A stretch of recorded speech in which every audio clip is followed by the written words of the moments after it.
사람들을 위한 최적의 부동산 전략은 무엇인가? 똘똘한 한 채가 답일까? 보통 사람들이 꼭 피해야 할 재테크 함정. 2013년부터 시작된 부동산 상승장이 거의 9년째에 접어들고 있습니다. 사이클을 몇 년으로 보느냐는 여러 가지 의견이 있지만 지금이 사이클 후반이라는 점에는 이견이 없습니다. 그리고 상승장 후반부에 접어들면서 똘똘한 한 채 선호 현상이 갈수록 강해지고 있습니다. 똘똘한 한 채냐, 안 똘똘한 여러 채냐의 문제인데요. 여러분은 어떻게 생각하시나요? 결론부터 말씀드리면 평범한, 즉 보통 사람들에게는 똘똘한 한 채가 낫습니다. 제 지인 두 사람의 예를 들어보겠습니다. 지인 A는 아파트 10채를 가진 다주택자입니다. 처음부터 실거주 집은 깔고 사는 집이므로 돈이 안 된다고 생각하고 적은 갭으로 일기 신도시의 구축 위주로 아파트를 사 모았습니다. 한때는 채수가 15채가 넘었지만 지금은 10채로 줄었습니다. 2015년부터 투자했으니 횟수로는 8년을 투자했는데 지금까지의 시세 차익은 30억 정도입니다. 그런데 A는 고민이 많습니다. 실거주 주택 한 채를 제외하고는 모두 민간임대 아파트로 등록을 했는데 2026년이면 임대주택이 자동 말소되므로 그때부터 10채에 대해 무시무시한 종부세를 내야 하기 때문이죠. A는 나이가 50대 중반이므로 임대아파트를 하나씩 팔아서 자녀에게 증여할 계획입니다. 현재 거주주택을 팔고 더 좋은 집으로 업그레이드를 하고 싶지만 취득세 중과 때문에 그렇게 할 수도 없어서 고민이 많다고 합니다.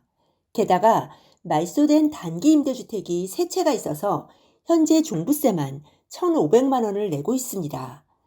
임대주택을 중간에 팔려고 해도 경기도 구축 아파트들은 거래가 전혀 안 된다고 합니다. 강남의 똘똘한 아파트가 신고가를 찍고 있는 걸 보면 뭔가 손해보고 있다는 생각이 든다고 합니다. 이번에는 다른 지인 B의 예를 들어보겠습니다. B는 40대 중반의 전문직 부부입니다. B는 일만 하느라 2019년 중반까지 무주택이었습니다. 정신을 차려보니 집값이 너무 올라 있어서 2019년 중반에 시세 차익에 대한 기대는 일단 접고 실거주용으로 압구정동 현대아파트 50평대를 36억 원에 샀습니다. 대출을 엄청 받았기 때문에 지금은 재건축 아파트에서 싼 월세를 살고 있고요.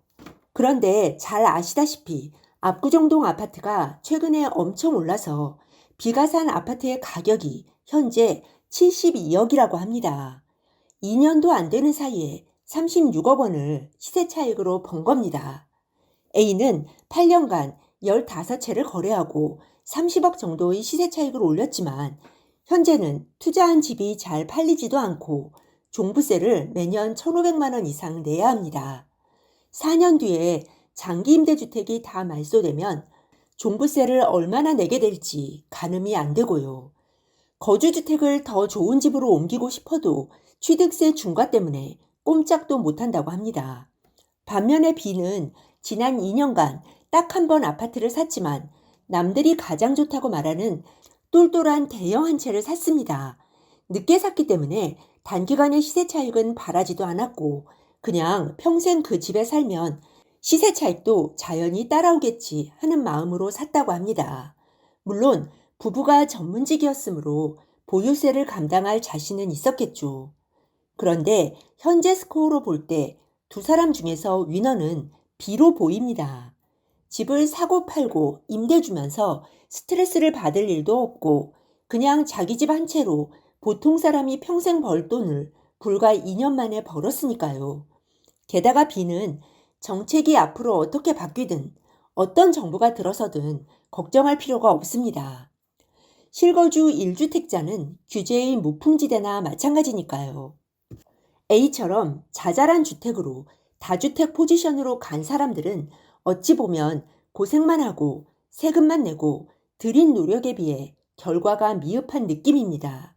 그럼 다주택 포지션이 처음부터 잘못된 걸까요? 반드시 그렇다고 말할 수는 없습니다.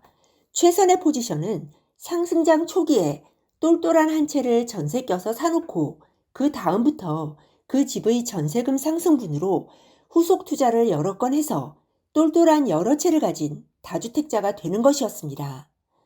상승장이 본격화되고 정부 규제가 들어오면 안 좋은 집부터 하나씩 팔고 나중에는 처음에 샀던 똘똘한 한 채에 실거주하는 거죠.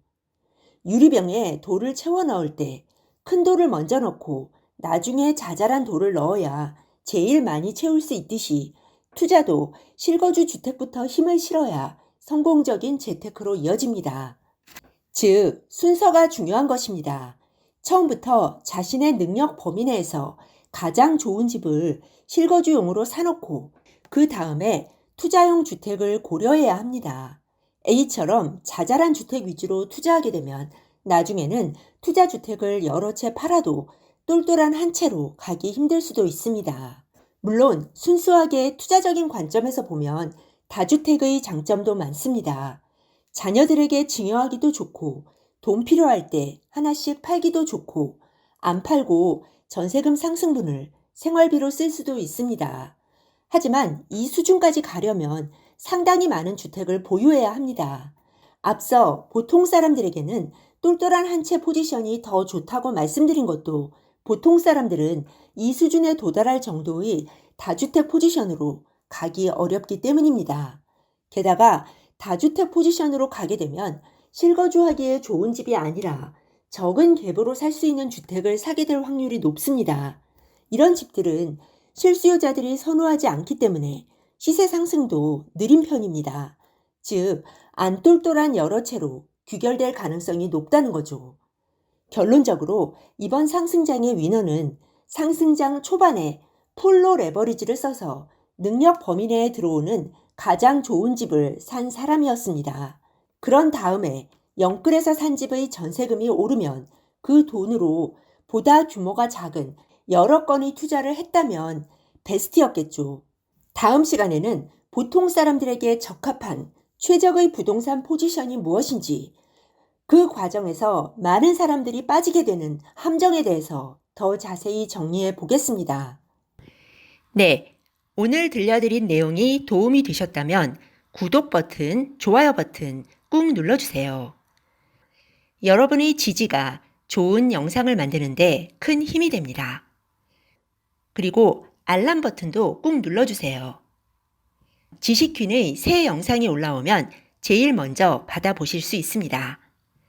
다음에 더 좋은 영상으로 보답하겠습니다. 감사합니다. 다음에 또 만나요.